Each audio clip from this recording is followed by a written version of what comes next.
La nit al voltant del món. Lluna, de Brita Teckentrup, editorial Bruixola. Algun cop t'has preguntat per què la lluna brilla al cel? Cada nit, milions d'éssers vius depenen d'aquest misteri. A la claror de quart creixent, el vent envola la sorra del desert. És hora que l'escorpí i altres animals nocturns desperten del seu son. A prop del Pol Nord, els frarets contemplen un espectacle meravellós.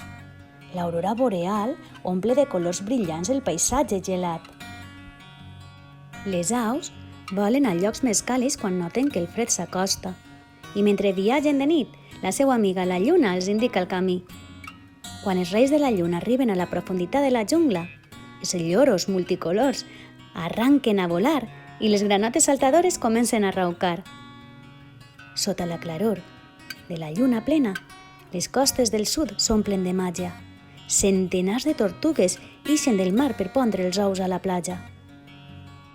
A les nits de lluna nova, el ratolí de camp està molt enfeinat. Ronda sense parar per tot arreu, buscant el sopar en la foscor. Les aigües de l'oceà resplendeixen sota la redona lluna plena. És ella qui dirigeix el moviment de les onades i el canvi de les marees.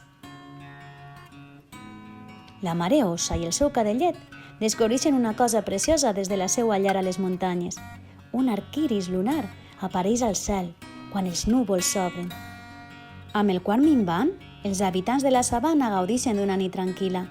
Després de la forta calor del dia, s'agraeix una mica d'aire fresc.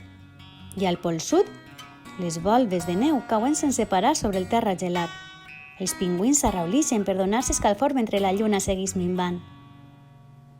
I quan a la teua ciutat o al teu poble arriba l'hora d'anar-te'n al llit, la lluna també protegeix el teu son, amb la seva màgica claror platejada.